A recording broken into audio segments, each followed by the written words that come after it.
come out as one unit going into parliament to safeguard the interests of our movement.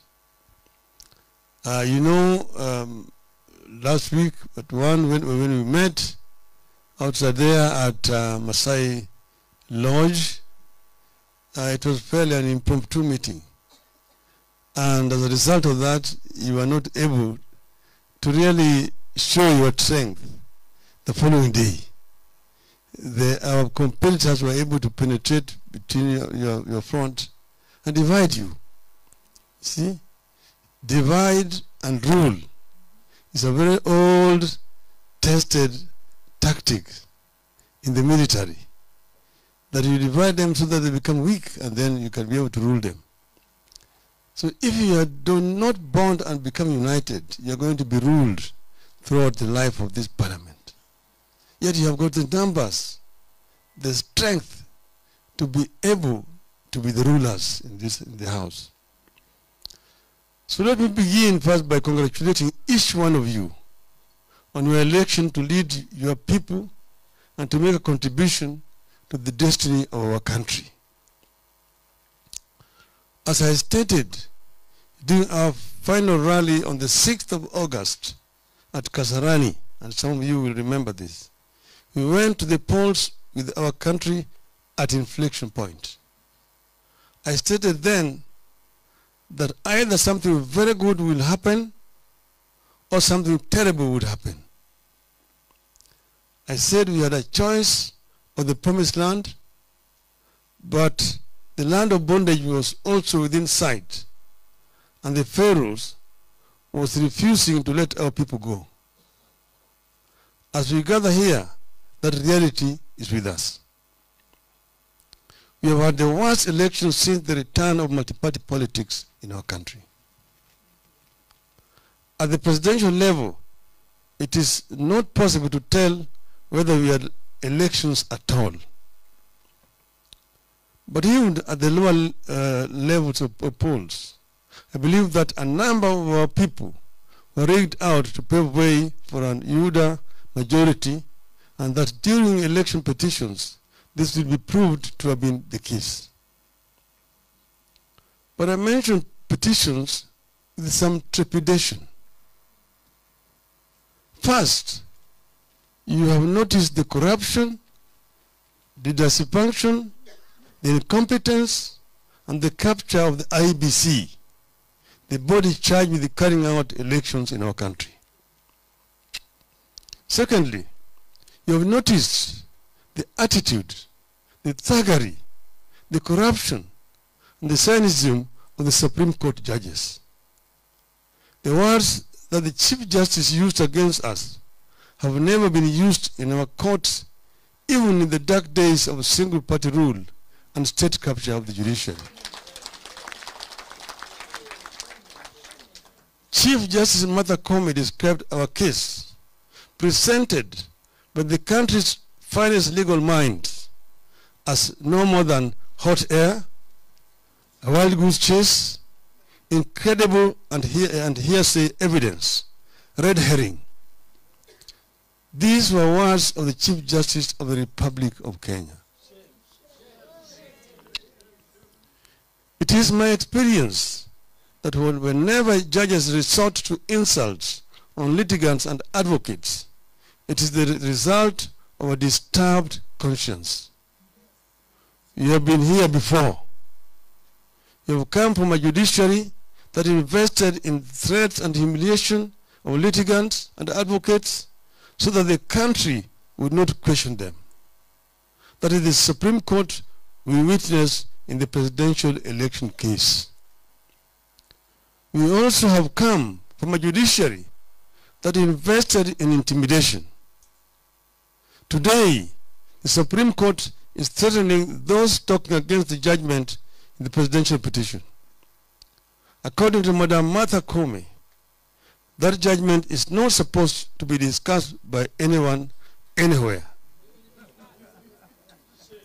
The court registrar has already issued threats on those who have criticized the despicable judgment of the court. In fact, Justice Isaac Lenaola is publicly accused of threatening one of the petitioners, Senator Okia Mtata, with ruination over his stand on the court judgment. And he told Mtata that he is not an Emormor, which is the king of the Teso. And the Chief Justice has gone out to a funeral in her village and defended the judgment even before she gives out the detailed ruling. Supreme Court is now in politics. And she said that the ruling was inspired by God. I believe it was inspired by the devil.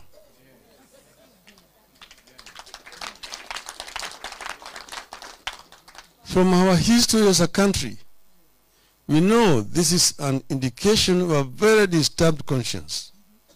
It is the evidence of a court that sold its soul. The actions of the Chief Justice are clearly sycophantic. She has demeaned the dignity of the office of Chief Justice. In less than a year, she has destroyed what her predecessors achieved in 10 years. As if this is not bad enough, there's clearly a push by the executive to own the judiciary through illegal actions that amount to bribery. That is the reason for the rush to appoint 6 judges and to allocate money to the judiciary. That is the reason for the rush by the executive to allocate specific amount of money to the judiciary. Financial allocation to institutions and state agencies is done by Parliament based on a scrutiny of budget proposals presented by the institutions. In this case, the executive has given itself that role. It is a plain attempt to capture the judiciary through bribery. How else do you say, I'm going to give the judiciary every 3 years, I'm going to increase your budget by 3 billion shillings. How do you know how much the judiciary requires this year, next year, 10 years from now? Not that we oppose the judiciary being given funds, but it should be done through legally channeled institutions and at the request of the judiciary. As I stated throughout the campaign, we believe in the rule of law and democracy. We believe in autonomy and independence of the judiciary and separation of powers between the 3 arms of government: the judiciary, the executive, and the legislature. The presidential election petition should have been a victory for the rule of law and democracy in Kenya and across Africa. Our expectation has been that every Supreme Court petition and each Supreme Court decision strengthen the rule of law and deepens democracy in our country. Today, I have fears about where Come's ruling leaves our election and democracy now and in the future. And I'm told they're saying that, 2017, we did give them a ruling in their favor by dismissing, by nullifying the election of our sitting president, and then they refused to run in the subsequent election which had been ordered by the judiciary. We did not refuse. We demanded of the IBC to rectify those mistakes which had led to the nullification of the elections. And they refused to do so. So us participating in the subsequent election would have meant doing the same thing, the same way, expecting different results. That is the reason why we refused to participate. And it was after a lot of soul searching, and the country knows the details. But this is how it starts. We know how it will end and what the cost of it will be. In the 1960s and 70s, it started as a war against specific individuals and communities. By the time it was full bloom, no Kenyan was safe from the state terror. It has started again.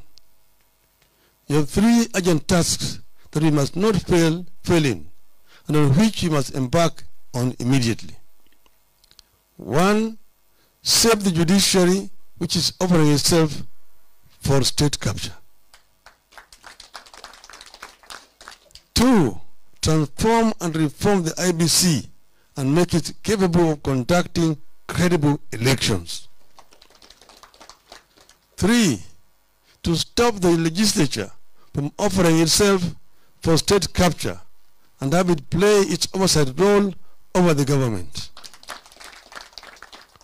Parliament must say no to attempts by a rogue executive to intimidate and profile civil servants and security agencies. Parliament must stand up and preserve our multi-party politics, like statements by Deputy President that the DCI has no business going to offices, DCI should wait. The DCI is not going to offices. Agencies that go to offices is EACC, not the DCI. But DCI's role is to carry out investigations of crimes and then hand over this to prosecutorial agencies and then thereafter to the judiciary. That is how the criminal justice system works. I know it from experience. I'm not a lawyer. When the law doesn't rule, thuggery does. In a government awash with thugs, you must not sit back and watch as political control is being extorted over the judiciary, the prosecution, the civil service, and the police and election management body. This is how dictatorship is born, and we have to respond to what is shaping up with a sense of urgency and alarm. So, ladies and gentlemen, what am I saying? I'm saying that we have a responsibility as Azimio la Umoja One Kenya coalition to take charge, because you're the majority party in parliament, and therefore you're not going there as minority, and make use of your majority in parliament to keep this government in that check. And if you do that, you actually are going to be playing the role which the people had elected you to do. What is happening is that you're not government, or you're not out of government, you're not in government. In our current constitutional dispensation, the government has got 3 arms. There's the executive, there's the judiciary, and there's legislature. So you are part of government. Each one of those 3 arms has got a role to play. Parliament, as an institution, meaning both majority and minority, have a role to oversight the executive. And you're not going to be disadvantaged any more than the others, those who are supposed to be in the ruling party or in the party that controls the executive. You want the same salary, you're getting the same allowances. There's nothing more that the members of parliament from Kenya Kwisha are going to be getting away from what our MPs are going to get. So what do you want to prostitute yourself to go and say, I want to be in government? Which government? The legislature has got, it's part of a government. It's another arm of government. And therefore you have a role to play as a legislature. Therefore don't somebody come to tell you, come to government. Which government? Do you want to become a minister in government? Is it going to make you a cabinet minister? That's when you become part of the executive, not part of the government, because the government includes also the legislature. So our members should walk tall and proud that you're a member of parliament. And you have a role to play. Because our people otherwise are going to be pleased. And the eating is going to start almost immediately. It's going to start almost immediately. So you've got a role to play. And if you play that role, our people are going to respect you people.